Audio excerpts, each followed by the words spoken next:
하나님의 말씀 요한복음 12장 23절부터 26절까지를 교독하시겠습니다. 예수께서 대답하여 가라사대 인자의 영광을 얻을 때가 왔도다. 내가 진실로 진실로 너희에게 이르노니 한 알의 밀이 땅에 떨어져 죽지 아니하면 한 알 그대로 있고 죽으면 많은 열매를 맺느니라. 자기 생명을 사랑하는 자는 잃어버릴 것이요 이 세상에서 자기 생명을 미워하는 자는 영생하도록 보존하리라. 사람이 나를 섬기려면 나를 따르라. 나 있는 곳에 나를 섬기는 자도 거기 있으리니 사람이 나를 섬기면 내 아버지께서 저를 귀히 여기시리라. 아멘.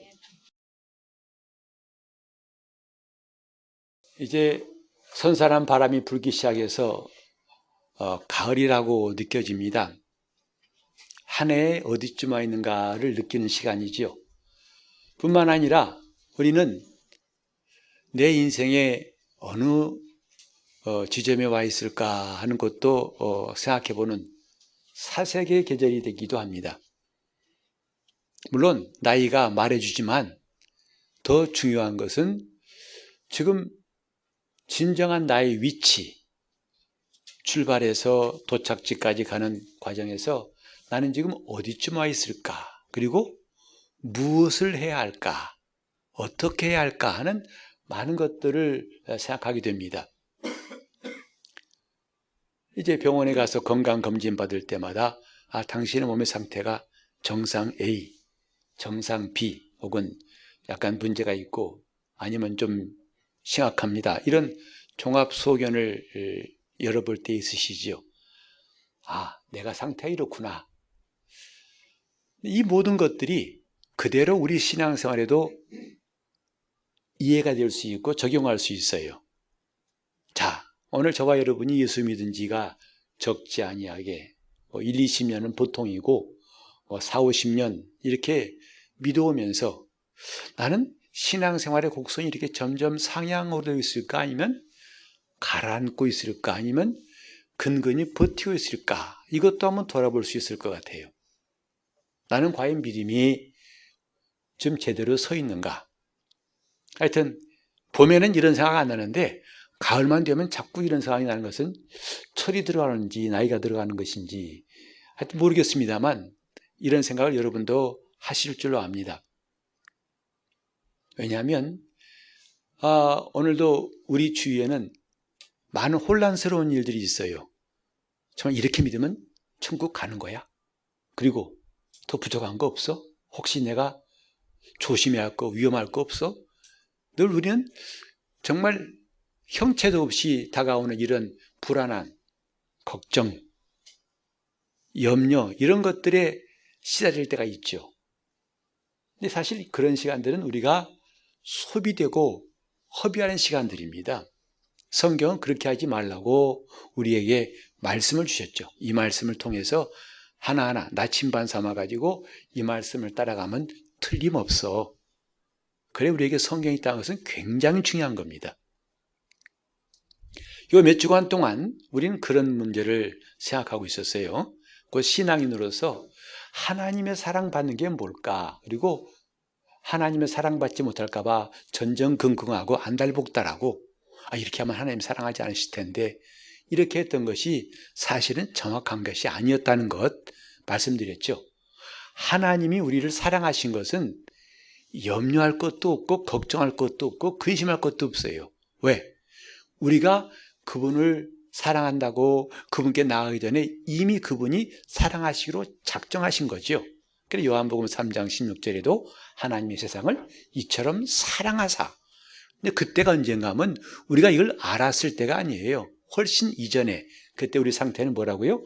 로마서 5장 6절에 있는 것처럼 연약할 때에 8절에 있는 것처럼 죄인 되었을 때에 10절에 있는 것처럼 원수 되었을 때에 하나님은 이미 우리를 사랑하셨다는 것이고 그리고 지금도 우리를 사랑하고 계시고 끝까지 사랑하신다고 요한복음 13장 2절에 말씀했어요. 우리는 이 말씀 때문에 안심하는 거고 우리의 오해를 고치는 거 아니겠습니까? 하나님 나를 사랑하신 거 내가 이쁜 짓 해서 사랑하신 게 아니에요. 내가 잘했기 때문에. 그래서 뭔가 사람들은 주님 앞에 나올 때도 이런 보상 심리 때문에 그래도 내가 한 주간 동안은 괜찮게 살았으니까 예배할 수 있어. 이다 보상 심리죠. 그러니 하나님 나를 사랑하실 거야. 천만의 말씀. 그거 관계없어요. 여러분이 한 주간 동안 엎어지고 뒤집어지고 깨지고 엉망일지라도 주님, 나 이래도 주님, 나 사랑하세요? 그럼. 내가 언제 내 행위 보고 네가 한 거 보고 사랑했냐? 관계없이 독생자를 내주신 것은 연약할 때, 원수 되었을 때, 형편없을 때, 내 인생 밑바닥을 닥닥닥 긁고 있을 때 나를 사랑하신 것이었어요. 그 사랑은 변치 않습니다. 어제나 오늘이나 한결같이 변치 않습니다. 우리가 주님을 실망시켜도 변치 않습니다. 여러분 보세요. 여러분 자녀들이 여러분 실망시킨다고 사랑이 끊어집니까? 너 이제부터 이제 자식 아니야 하고 끊습니까? 그런 부모는 부모도 아니지요. 하나님이 우리를 사랑하신 것은 이미 시작되었고 지금도 계속되었고 앞으로도 영원합니다. 다만 우리가 예수 그리스도 안에 있는 한, 그리스도 밖에가 있으면 그걸 못 받죠. 그리스도 안에 있는 한 그건 변치 않습니다. 이쁜 짓 안 해도 괜찮아요. 그렇다면 남은 게 뭐냐? 우리가 해야 할 일을 가만히 있으면 되느냐? 아니면 내 멋대로 해도 되느냐? 어떤 사람은 은혜 받았다면서 나는 자유하다면서 자기 마음대로 하는 사람들이 가끔 있더라고요. 그래서 목사 말을 아예 안 들어요. 내 말이 아니라 성경 말씀 전에도 아예 목사님 귀찮게 하지 마세요. 나 자유한 사람이에요. 율법에서 해방된 사람이에요. 하고 저를 오히려 가르친 사람도 있어요. 성경은 그걸 말하느냐? 너희 자유, 너에게 주신 자유를 함부로 쓰지 말라고 그랬어요. 은혜를 헛되이 받지 말라고 그랬어요. 그러면 어떻게 하는 것이 헛되이 받지 않은 방법인가? 하나님을 기쁘시게 하는 것이 우리가 할 일이다. 성경에 보면은 하나님의 사랑받기를 힘쓰라는 말씀은 없어요. 그러나 하나님을 기쁘시게 하기를 힘쓰라. 이렇게 성경은 말씀하고 있습니다. 우리가 해야 할 일이 뭐죠? 하나님을 기쁘시게 하는 일이에요. 하나님을 기쁘시게 하는 일. 우리는 은혜 갚을 수도 없고 갚을 생각도 못하고 갚으면 안 됩니다. 그건 잘못된 겁니다. 내가 은혜 갚으려고 봉사하고 오해하신 거예요. 이제 우리 힘쓸 것은 주님을 기쁘시게, 다 같이 주님을 기쁘시게, 주님을 기쁘시게. 그게 바로 주님을 섬기는 생활이고 그게 신앙생활이에요. 주님을 섬긴다는 것이 따분하다고 싫다고 여기신 분들은 아직도 하나님의 사랑을 못 느껴서 그래요. 하나님 나를 사랑하시지 않는 게 아니라 사랑하시지만 그걸 받지 않아서 그래요. 그러나 그 사랑을 받은 사람은 그분을 기쁘시게 한다는데 도무지 불만이 없어요. 귀찮지 않아요. 왜? 너무나 나도 하고 싶기 때문에. 다시 한번 주님을 기쁘시게. 이게 영적 생활이고 신앙생활이에요. 그래서 신앙생활이 즐거워야 한다는 건 당연한 말이에요. 근데 오늘 현실은 어떻습니까? 대부분 신앙생활이 귀찮죠. 따분하고 예배도 너무 길어. 설교가 점점 길어지는 것 같아. 불안해져요. 이래서 목사님도 1시간 넘기는 게 아니야 라고 미리 걱정하시는 분이 있을지 몰라요. 그러나 하나님을 기쁘시게 하기로 작정한 사람에게는 아무것도 문제가 안 돼요. 그래서 우리는 이제 지난 주일에 이어서 하나님을 기쁘시게 하는 삶, 곧 주님을 섬기는 것에 대해서 조금 더 구체적으로 알아보려고 그래요. 주님을 섬긴다는 말 우리는 많이 들었어요. 그러나 때로는 막연할 때 있습니다. 어떻게 섬기는 겁니까? 주님을 만날 수 있다면 만져보고 내 차 태워드릴게요. 섬길 수 있겠죠. 그러나 주님은 내 차 타실 필요도 없어요. 내가 커피 대접할 필요도 없어요. 근데 어떻게 섬긴단 말입니까? 그걸 좀 더 가까이, 한 발짝 가까이 가기 위해서 오늘은 이 본문을 택했는데 주님 말씀하시기를 나를 섬기려거든 나를 따르라 하셨어요. 다시 말하면 우리 주님을 섬기는 방법은 성경에 이미 나와 있어요. 내가 고민할 것도 없고 내가 찾을 것도 없어요. 이미 이렇게 한다고 성경에는 풍성하게 나와 있습니다. 이렇게 하면 되는구나. 어떻게? 주님을 따르는 것과 주님을 섬기는 것은 같다는 것을 오늘 좀 함께 말씀을 살펴보려고 합니다. 다시 한번 그 하기 전에 주님을 기쁘시게. 정말 주님이 기쁘시게 하는 게 우리 신앙생활의 정상이고 그게 초점이 명확한 거고 그것이 제대로 하는 것이다 이 말이죠. 그것이 바로 지극히 거룩한 믿음 위에 자기를 건축하는 우리 신앙생활이에요. 자, 그래서 우리가 먼저 한번 출애굽기 3장 12절 말씀 보시면 이렇게 기록되어 있어요. 이 말씀은 하나님께서 모세를 시내산에서 부르시고 출애굽시키라고 명령하실 때에 미리 하신 말씀이죠. 하나님이 가라사대 내가 정녕 너와 함께 있으리라. 내가 백성을 애굽에서 인도하여 낸 후에 너희가 이 산에서 하나님을 섬기리니 이것이 내가 너를 보낸 증거니라. 그러니까 출애굽의 목적이 뭐냐? 하나님을 섬기기 위한 거였어요. 많은 분들이 오해하시는 게 뭐냐면 출애굽 그러면 꼭 탈옥, 감옥을 탈출한 걸로 오해해가지고 이스라엘 백성들이 그 지긋지긋한 430년 동안의 감옥살이를 탈출했다. No. 이스라엘 백성이 주어가 아니에요. 하나님이 주어예요. 하나님이 그들을 애굽에서 끌어내신 것을 출애굽기에 기록한 것이지 자칫하면 이게 언어상 오해할 수 있어요. 사실 이스라엘 백성들은 애굽에서 나온 걸 싫어했습니다. 그래서 하나님이 이적을 보고서 모세를 따라 나왔지만 계속 따라 나오면서 불평이 주절주절 떠나지 않았어요. 가기 싫다니까, 하기 싫다니까. 그거 봐, 홍해 있잖아. 나 괜히 나왔잖아. 왜 자꾸 오라고 그래서. 불평, 불만을 광야에 나와서도 계속 모세를 괴롭혔었죠. 그들이 뭐죠? 돌아가자. 어디로? 애굽으로. 그들은 결코 애굽을 탈출할 마음이 없었어요. 누구 뜻이라고요? 하나님 뜻이에요. 애굽에서 끌어내겠다. 왜? 이미 하나님께서 아브라함에게 하신 약속대로 그들을 큰 민족으로 이제는 만드신 다음에 때가 되면 그들을 끌어내시려고 하나님이 작정을 하신 것이지 애굽 생활이 지겨워서가 아닙니다. 애굽 생활이 괴로워서 떨쳐버린 게 아니에요. 그들이 오히려 그때가 좋았다고 말할 만큼 애굽은 그나마 종살이지만 괜찮았던 삶이죠. 무엇보다 광야 생활보다도. 근데 하나님은 그 목표를 분명히 말씀하셨어요. 왜 끌어낸 줄 아니? 이 산에서 나를 섬길 것이다. 우리 신앙생활도 마찬가지예요. 예수님이 우리를 구원하셨어요. 왜? 이제는 네가 아프지 말고 이제는 가난하지 말고 네 마음대로 좀 자유를 누리고 살아봐. 꽃길만 걸어봐. 이래 구원하신 게 아니에요. 뭐죠? 하나님을 섬기게 하려고 우리를 죄에서 구원하신 거죠.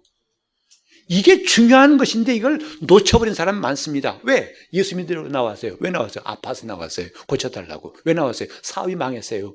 이제는 인생 망쳤어요. 뭐 좀 길 좀 찾아보려고. 그것이 목표되다 보니까 신앙생활이 평생 갈팡질팡하는 거예요.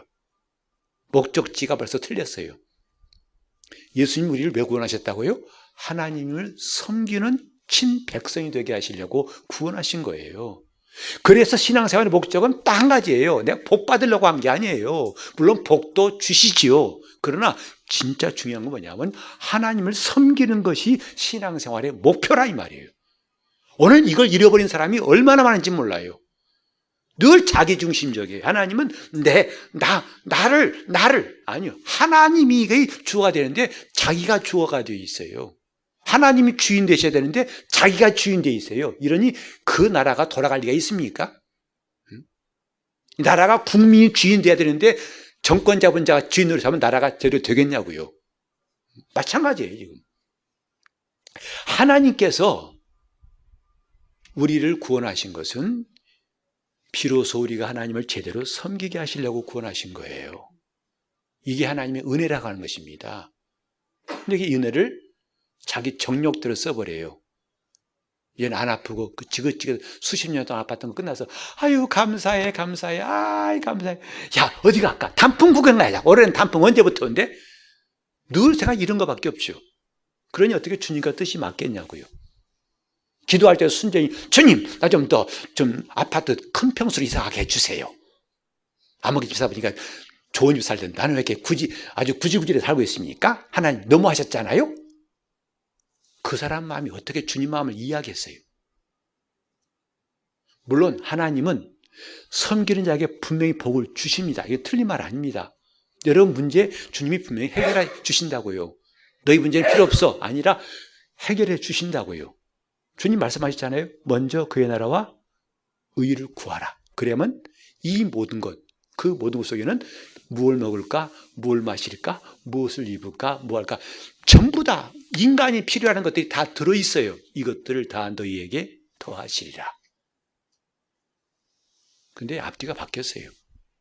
여러분, 이 겉옷은 겉에 입어야 됩니다. 근데 이것부터 입고 속옷 입어보세요. 그게 무슨 꼴인지. 말도 안 되잖아요. 근데 신앙생활을 이렇게 뒤집어서 하고 있다 이 말이죠. 먼저 그의 나라와 의를 구하라. 먼저 하나님을 섬기는 사람이 돼야 한다 이 말이죠. 자, 하나님을 기쁘시게 하면 하나님을 섬기자 하세요. 하나님을 기쁘시게. 하나님을 섬기는 게 신앙생활이에요. 그러니까 벌써 하나님을 섬기려는 마음이 없는 것은 그렇게 열심히 교회 나오고 뭐하고 한다 해도 직분이 돼도 아무 소용이 없어요. 지금 헛일하고 있는 겁니다. 나중에 꽝입니다. 꽝. 하나님을 섬기는 게 중요하다 이 말이죠. 너희가 이 산에서 나를 섬길 것이다. 이게 내가 너희를 애굽에서 끌어낸 목적이다. 그렇다면 이제 구약에서 신약에서 섬기는 것에 대해 보니까 너무나 많은 말씀이 있어서 제가 다 읽으려면 오늘 밤샐 것 같고 몇 군데만 좀 읽겠습니다. 성경은 섬기는 게 뭔가를 더 구체적으로 말씀하고 있더라고요. 자, 민수기 18장 7절에 보면 너와 내 아들들은 단과 장 안의 모든 일에 대하여 제사장의 직분을 지켜 섬기라. 내가 제사장의 직분을 너희에게 선물로 주었은즉 거기 가까이 하는 외인은 죽이울지니라. 이게 뭐냐면 이제 레위 사람들에게 주님 말씀하신 것이죠.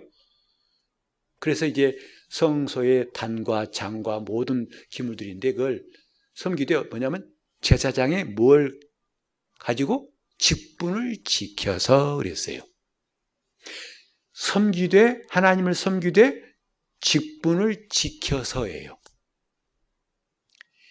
여기서 바로 우린 직분의 올바른 의미가 분명해집니다.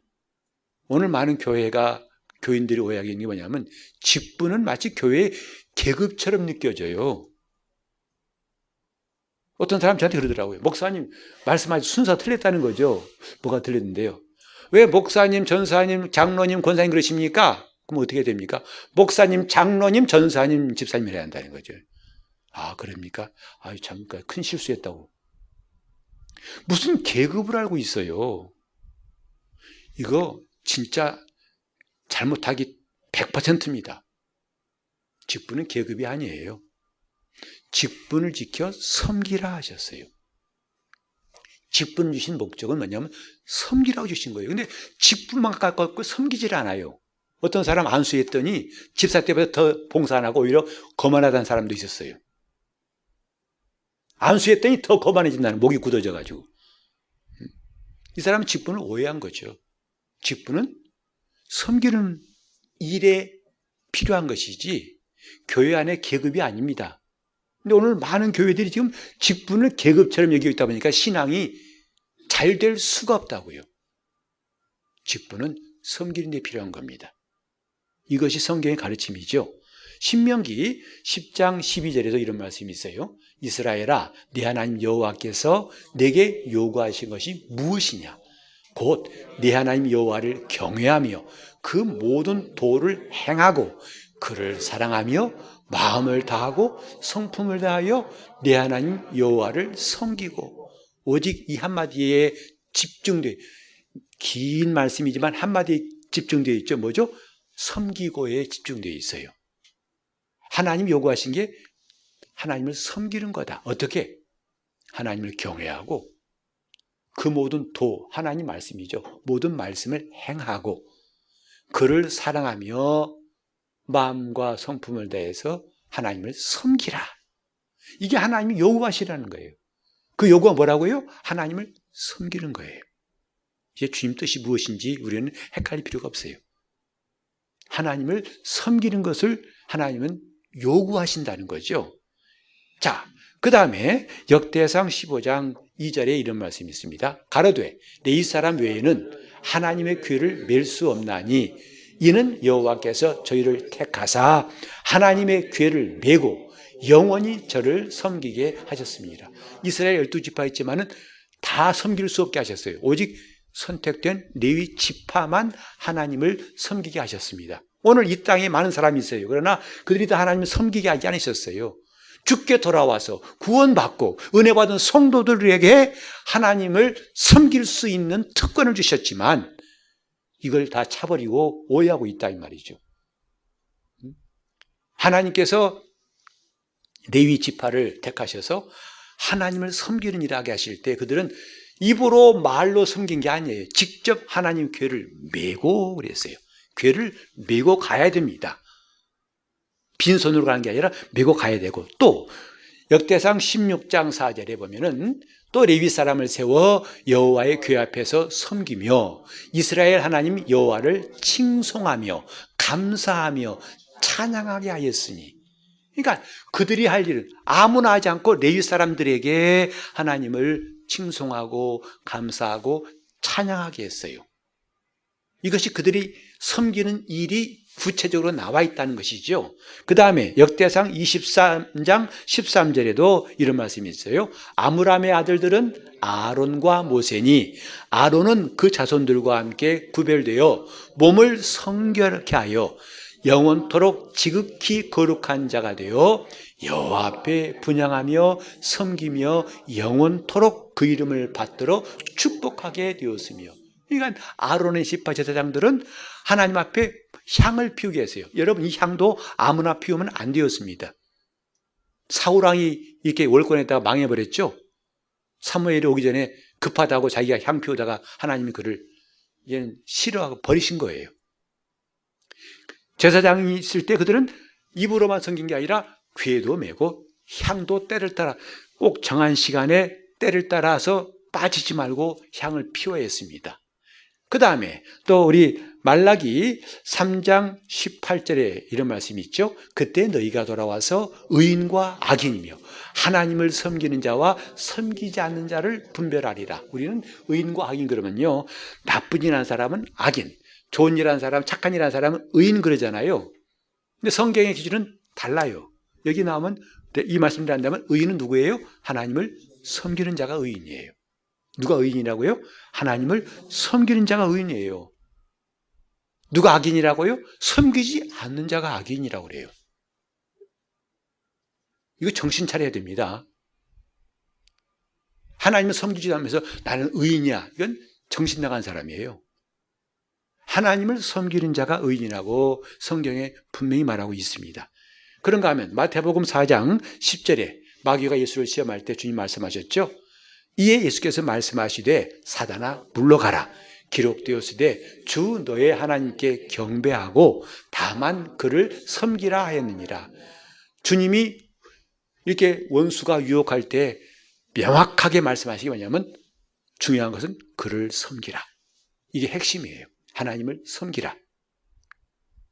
아까 출애굽기 3장에 보면은 이 산에서 나를 섬기게 하려 하였노라 할 때 섬기다는 히브리어를 보니까 아바드로 되어 있는데, 그 섬기다는 말의 의미가 뭐냐면 일하다라는 뜻입니다.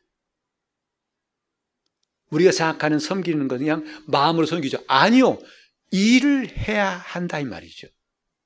또 다른 뜻이 뭐냐면 노예의 신분이 되다, 이 뜻이 아바드예요. 그러니까 노예가 되지 않고는 섬길 수가 없어요. 자기가 주인이라고 여기는 사람은 결코 섬길 수가 없어요.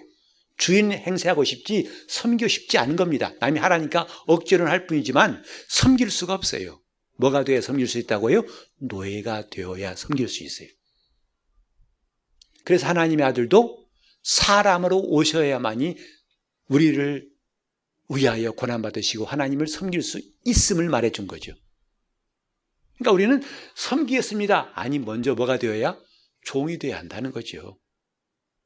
우리가 예수를 주님이란 것은 내가 종입니다 하는 것을 고백하는 거 아니겠어요?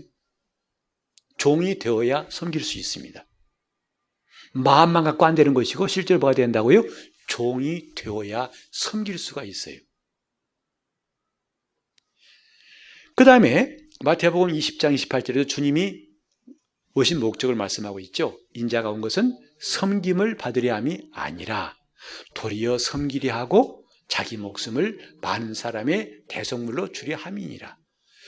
주님은 섬김 받으러 오신 게 아니래요. 섬기러 왔다고 해요. 그리고 주님은 나를 따르라. 나를 섬기라면 나를 따르라 하는데 우린 주님을 안 따라요. 안 섬겨요. 이게 얼마나 신앙의 큰 모순입니까? 그러니 신앙생활이 잘 될 리가 없어요. 열심히 있는데 뻔질을 하는데 잘 될 수가 없어요. 주님을 따르질 않아요. 나를 섬기려거든 나를 따르라고 오늘 본문에 말씀하셨는데 주님을 안 따르면서도 자기는 섬긴대. 이 사람은 정신 나간 사람이에요. 착각한 사람이죠. 우리가 지금 성경 앞에 자기를 비춰볼 때 비록 정신이 바짝 들어요. 내가 정신 나간 사람이었구나. 주님은 섬기는, 그래서 누가복음 22장 27절 이런 말씀이 있습니다. 보니까 야 너희 봐라. 앉아서 먹는 사람이 크냐 섬기는 사람이 크냐. 당연히 앉아 먹는 사람이 크지. 그러나 나는 섬기는 자로 너희 중에 있느니라 하셨어요. 참 주님이 우리를 보실 때 뭐라고 하실까? 너 그리스도인이라고 했지?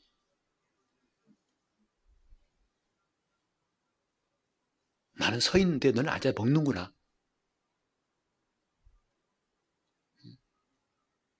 나는 서 있는데 웨이터로 수건 준비하고 서 있는데 너는 앉아서 먹는구나.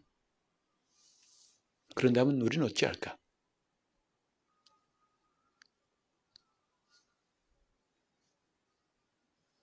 지금은 모르지만 언젠가 이게 다 드러날 거예요. 그때 가서 비참하고 그때 가서 후회하는 것은 아무 소용이 없어요. 성경은 미리 준비하라고 이렇게 말씀을 주신 거죠. 미리 깨달으라고. 미리 준비하라고. 마태복음 23장 11절에도 오늘 주보에 나왔습니다만 너희 중에 큰 자는 너희를 섬기는 자가 되어야 할 것이다. 참 우리는 이런 주님 말씀과 너무 동떨어져 살아왔다고 생각합니다. 이 목사라는 직분이 계급이라고 생각하십니까? 저는 지금 이 자리에 서 있어도 제가 목사로 제대로 일할 수 있으려면 이렇게 말씀을 전하는 일이 우리 주님을 섬기는 시간이 됐을 때 온전한 것이고 여러분들을 호통치고 해단치고 난 이래도 단이 올라와서 너희들 아래 것들이야. 그 사람은 그 시간 망하는 시간입니다. 말씀을 전하는 것도 제 직분일 뿐이지 제가 계급이 아니에요. 제가 여러분 이 단상을 우리가 이거 할 때도 공사하신 분들한테 말씀을 드렸어요. 가능한 한 낮게 해주세요. 그때 이게 높이 했더라고요, 이게. 그래서 더 낮게 해서 다시 이거 앞에 만든 거예요. 마치 올라와 볼까요? 멋있죠? 그게 망하는 거라고요. 멋있는 게 아니라 망하는 거예요. 다만 저 뒤에 계신 분은 조금 도움이 될까 해서 약간 높여는 거죠, 이게. 우리 교회 강단에 의자 없는 거 아시죠? 부천부터 그랬어요. 왜? 마치 강단에 앉아있는 사람 따로 있고 이 사람 따로 있고 무슨 이 앞에 계급이 있는 것 같아요. 전 처음부터 치우라고 했어요. 의자 놓지 맙시다 그랬어요. 제가 멋있게 보이려고 한 것 천만의 말씀. 제가 살기 위해서 그런 겁니다. 살기 위해서. 나는 섬기는 자지 섬김 받으려고 하는 그 순간부터 그때는 영적 생활을 망치는 겁니다. 자, 다윗도 그 자리에 하나 볼까요? 누가복음 8장 3절에 보니까 또 헤롯의 청지기 구사의 아내 요한나와 또 수산나와 다른 여러 여자가 함께 있어 자기들의 소유로 저희들을 섬기더라. 여기 초대교회 때 모습인데 이 주님 당시 모습인데 저희를 뭘로 섬겼다고요? 자기들의 소유를 가지고. 사실요, 섬기려면요 힘듭니다. 내가 시간을 내놔야 돼요. 심지어 내 주머니도 내놔야, 지갑도 열어야 돼요. 그러니 누가 섬기려고 그래요? 그러니까 구역장, 아니에요. 구역장 안 할래요. 무보직이 상팔자에 울더라고요. 직분이 상팔자라는 거죠. 손해보기 싫다는 거죠. 하지만 그건 손해가 아닙니다. 주님께서 나중에 갚으시고 생각한다면 그건 손해라고 할 수가 없어요. 엄청난 투자도 아니에요. 엄청난 겁니다. 100배로 갚아준다는 거 여러분 상상되십니까? 지금 우리는 너무나 중요한 시간, 주님을 섬기는 사람으로서 있다 이 말이죠. 그 다음에 사도행전 13장 36절에 보면은 다윗의 이야기죠. 다윗은 당시에 하나님의 뜻을 좇아 어떻게 섬겼다고요? 하나님의 뜻을 좇아 섬기다가 잠들어 그 조상들과 함께 묻혀 썩음을 당하였으되, 다윗의 훌륭한 신앙생활을 여기서 바울이 설교하고 있는데, 다윗은 평생 하나님의 뜻을 쫓아 섬기다가, 그 섬길 때에도 필요한 게 하나님 말씀이에요. 말씀을 갖고 섬기는 겁니다. 말씀을 보고 섬기는 거죠. 그대로 섬기는 거죠. 예수님께서 나를 섬기려고 나를 따르라. 어떻게? 말씀을 주신 것은 제대로 따라가게 하시려고 주신 거 아니겠어요? 자, 또 로마서 12장 11절에 우리는 어떻게 섬겨야 할까? 부지런하여 게으르지 말고 열심을 품고 주를 섬기라 했어요. 여기 보면 열심을 품고 했어요. 섬기는 것과 열심 품는 것은 불가분의 관계에 있어요.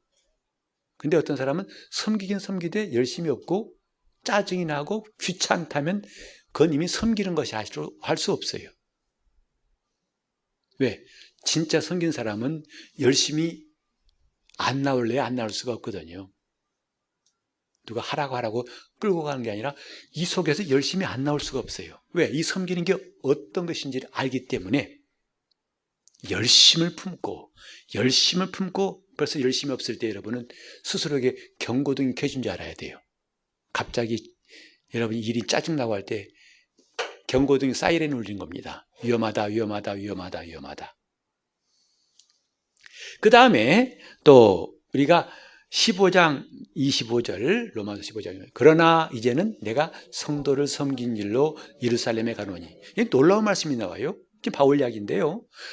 내가 성도를 섬기는 일로, 뭘로? 성도를 섬기는 일로 예루살렘에 간다. 여러분, 성도를 섬긴다는 말 별로 안 들어봤죠? 되게 보면 섬기는 게 뭐라고요? 하나님을 섬긴다. 하나님을, 이것만 생각했지 성도를 섬긴다는 말은 별로 안 들어본 것 같아요. 근데 놀랍게도 이 뒤에도 많이 나와요. 한번 또 볼까요? 자, 고린도 후서 8장 4절을 읽으면 이 은혜와 또 뭐죠? 성도 섬기는 일에 참여함에 대하여 우리에게 간절히 구하니. 이건 마게도니아 교회가 은혜 받은 다음에 바울에게 부탁한 거예요. 우리도 좀 끼워주세요. 뭐에? 성도 섬기는 일에 좀 나도 한 몫을 하고 싶어요. 지금 바울이 그걸 말한 거거든요. 성도 섬기는 일. 그 다음에 또 9장 1절에 보면은 성도를 섬기는 일에 대하여 내가 너에게 쓸 필요가 없나니. 고린도 교회가 워낙 그 일은 잘하고 있기 때문에 바울이 이렇게 말한 거죠. 성도를 섬기는 일에 대해서는 더 할 말이 없다. 너무 잘하고 있다. 그 다음에 또 에베소 6장 7절을 읽으면 단마음으로 섬기기를 주께 하듯 하고 사람들에게 하듯 하지 말라. 누구를 섬기는데 말할까요? 지금 성도를 섬기는 때 단마음으로 섬기라. 뭐 하듯? 주께 하듯. 참 우리는 봉사가 얼마나 중요한지 몰라요. 근데 단마음이 빠져버리면 맛을 잃어버린 거예요. 우리 성도들이 봉사할 때마다 이런 단마음을 갖고 하는 게 너무 아름답고 귀하게 생각돼요. 저건 억지로 사람이 시켜서 할 일이 아니에요. 아침 일찍 나와 예배 준비하신 분들이나 식당에서 준비하신 분이나 정말 너무너무 감사해요. 단마음으로 일주일 내내 고단하게 일하시는데 그나마 주일은 쉬는 날일 텐데 나와 또 아침부터 봉사합니다. 연세도 많으신 분들인데 아마 그래서 그렇게 단마음으로 하니까 여러분 식당 식사 맛있는 거 같지 않아요? 집밥보다 더 맛있죠? 솔직히 말해보세요. 엄청 맛있잖아요. 단마음으로 하신 것 같아요. 그래서 그러신 것 같아요. 자, 우리 또 봅시다. 그 다음에 골로새 3장 24절에 보면 이는 유업의 상을 주께 받을 줄 알미니 너희는 주 그리스도를 섬기느니라. 여러분, 전도 많이 하면 상 받는다. 성경에 그렇게 나온 것은 아직 못 봤어요, 저는요. 물론 전도에서 상 받는다는 걸 부인하는 게 아니에요. 그러나 콕 집어서 이러면 상 받는다는 게 성경에 나와 있어요. 누가 주께 상 받는다고요? 주 그리스도를 섬기는 사람은 이 다음에 주님께 상 받는다는 거죠. 상속자의, 하늘나라 상속자의 상을 주님께 받는다. 하늘나라를 상속받는 상을 받는다는 거죠. 누가? 주 그리스도를 섬기는 사람에게. 이렇게 귀중한 것인 줄 우리는 새삼 느끼지 않습니까? 근데 우리는 자꾸 섬기는 게 싫어요. 청소합시다. 다 도망가요. 이거 기가 막힌 기회인데. 엄청난 기회인데. 자, 그 다음에 히브리서 6장 10절을 보시면 놀라운 말씀이 있어요. 하나님이 불의치 아니하사 무엇과 너희 행위와 그 다음에 또 뭐죠? 그의 이름을 위하여 나타낸 사랑으로 이미 성도를 섬긴 것과 이제도 섬기는 것을 잊어버리지 아니하시느니라. 누가 안 잊어버리신다고요? 하나님이. 뭘 안 잊어버리신다고요? 섬긴 것을 잊어버리지 않으신다는 거예요. 어떻게 섬겼다고요? 행위와 사랑으로. 언제? 전에뿐만 아니라 지금도 하고 있는 것을 잊어버리지 아니하시느니라. 와우, 정말 와우예요. 이렇게 하나님을 섬긴 일에 관심이 많으시고 잊어버리지 아니하시고 상 주시겠다는 거 아니겠어요? 그런 이 봉사를 네가 해, 내가 해. 이건 참 답답한 일이죠. 앞다투할 일인데 서로 미뤄요. 그것은 정말 이 성경 말씀을 안 본 사람이라고 할 수밖에 없어요. 자, 우리 이렇게 지금까지 신앙생활은 하나님을 섬기는 게 초점인데 섬긴다는 걸 구체적으로 제사장들은 어떻게 했고 신약 성도들은 어떻게 했는지 보니까 조금 더 확실해지죠. 와, 거기에는 물질도 필요하고 내 단마음도 열심도 필요하고 내 소유로 섬기고 맞다.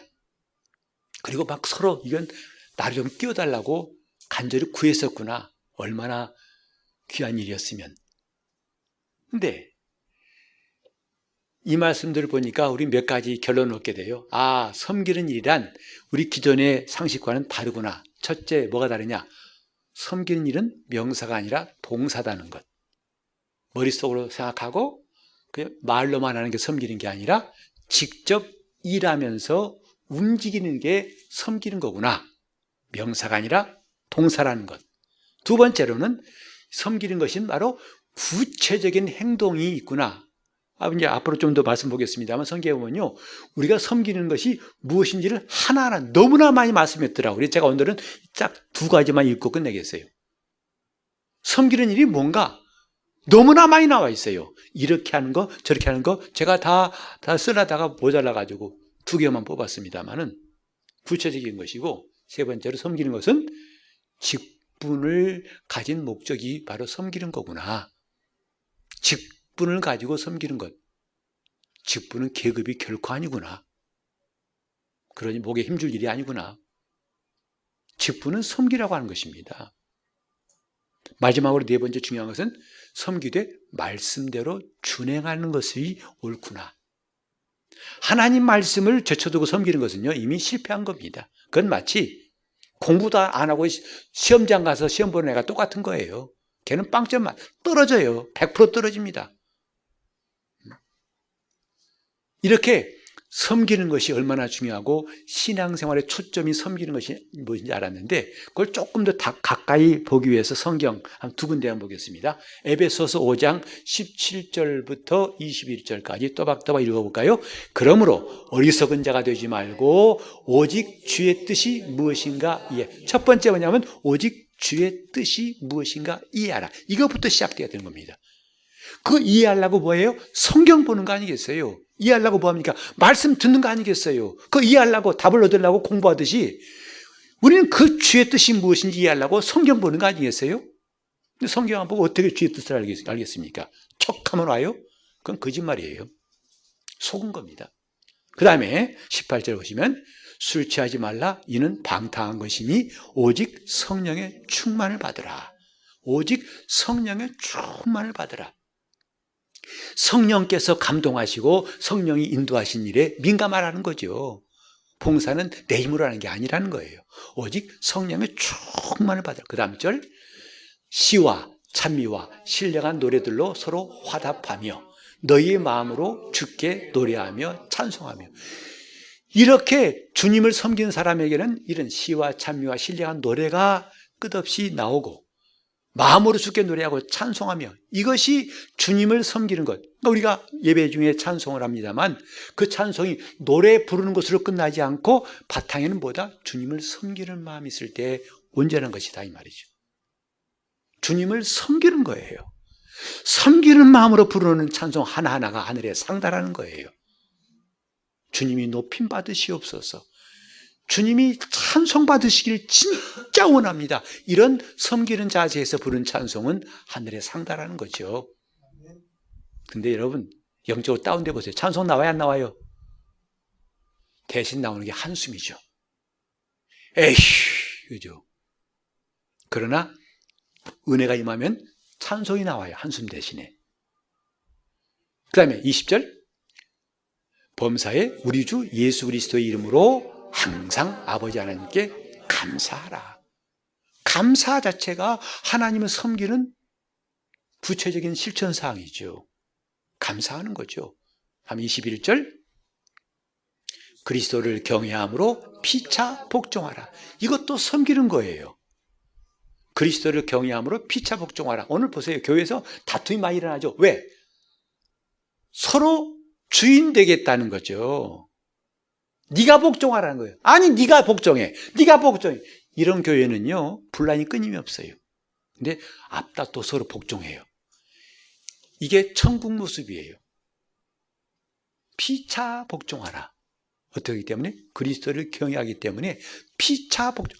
아, 제가 할게요. 아, 제가 하지요. 아이고, 좀 쉬세요. 아까 많이 하셨잖아요. 이것이 섬기는 일, 하나님을 기쁘시게 하는 일이다 이 말이죠. 그리스도를 경외함으로, 같이 합시다. 그리스도를 경외함으로 피차 복종하라. 피차 지배하라. 그건 따라하면 안 되는 거예요. 눈치 싹 보면 모르시겠어요. 눈치 팔단인데. 피차 지배하라. 시작. 그건 바람 새는 소리겠지. 따라서 한 게 아니라. 근데 우리는 지금 보세요. 교회에서도 그렇고 서로 지배하려는 것 때문에 문제 생기는 거예요. 나는 섬기는 자. 아까 주님 말씀하셨잖아요. 나는 섬기는 자로 너희 중에 있노라.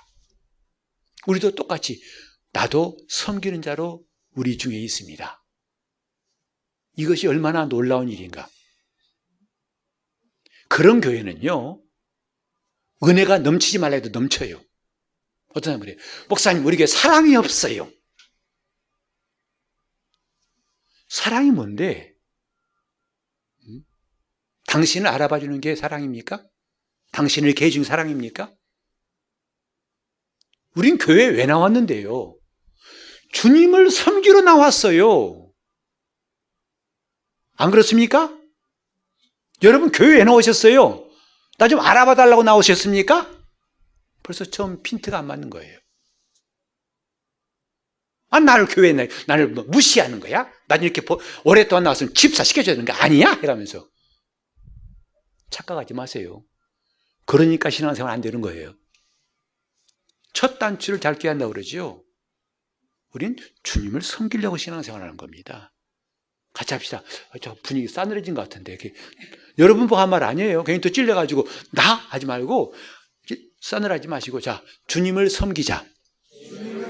기쁨으로 섬기자. 이게 우리 신앙생활 초점이에요. 초점입니다. 하나만 더 볼까요? 빌립보서 2장 1절로 4절에 보면 아까 피차 복종하라는 말씀을 좀 더 구체적으로 말해놨어요. 그러므로 그리스도 안에 무슨 권면이나 사랑의 무슨 위로나 성령의 무슨 교제나 긍휼이나 자비가 있거든 마음을 같이하여 같은 사랑을 가지고 뜻을 합하며 마음을 품어 아무 일에든지 다툼이나 허용으로 하지 말고 오직 겸손한 마음으로 각각 자기보다 남을 낮게 여기고 각각 자기를 돌아볼 뿐더러 또한 각각 다른 사람의 일을 돌아보아 나의 기쁨을 충만케 하라. 이게 성도를 섬기는 거라고요. 구제할 때 몇 푼 내는 것만 아니라 이게 성도를 섬기는 거라고요. 각각 돌아보아 자기보다 낮게 여기고 또 피차 복종하고. 근데 이 모든 일은 내 보상 심리가 있는 한 가다가 무너집니다. 그 시작이 뭐냐면 하나님 나를 이처럼 사랑하신 은혜를 받았을 때만 가능한 이야기지요. 여러분, 우리 이제부터 정말 주님을 섬기는 사람 됩시다. 성도를 섬기는 사람 됩시다. 그냥 네 이것은 가식될 수 있어요. 그러나 오늘 이 읽은 말씀대로 한다면 그건 진실로 주님도 기뻐하시고 상 주실 것입니다. 우리 교회가 그렇게 주님 칭찬받고 상 받기를 바랍니다. 합심해 기도하실 때 주님, 내가 진정으로 주님을 따라가며 주님을 섬기게 싸우니 나를 감동하시고 나에게 끝없이 말씀하시고 나를 나에게 역사하시도록 통성으로 기도하시겠습니다. 아버지 하나님, 우리가 남은 세월 신앙생활 참잘하게 도와주시고 제대로 신앙생활할 수 있도록 인도하여 주시옵소서. 우리 주님을 만나 뵐 때 주님이 기뻐하시고 칭찬하시고 상 주시는 성도가 다 되게 하여 주시옵소서.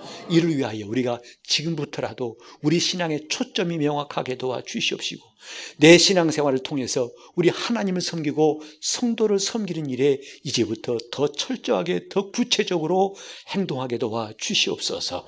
내 앞에 있는 성도가 내가 섬겨야 할 성도라고 알게 도와주시옵시고 내가 이제 우리 교회에서 섬길 성도를 찾으려고 열심을 내게 도와주시고 그를 섬기고 또 이를 통해서 주님을 섬기는 일이 이루어지도록 인도하여 주시옵소서. 주님께서 오른편 자에게 말씀하신 걸 기억합니다.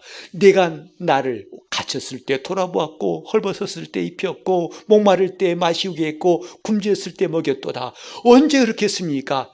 이 지극히 작은 자 하나에게 한 것이고 나에게 한 것이라 하신 말씀이 기억납니다. 주님, 이제부터 우리가 신앙생활 헛발질 그만하게 도와주시고 제대로 신앙생활할 수 있도록 주님을 섬기되 우리 주님과 함께 이제 우리 교회에서 한몸 잃은 성도들을 섬긴 일에 눈이 떠지게 도와주시고 우리 마음이 가게 도와주시고 손이 움직일 수 있도록 역사하여 주시옵소서.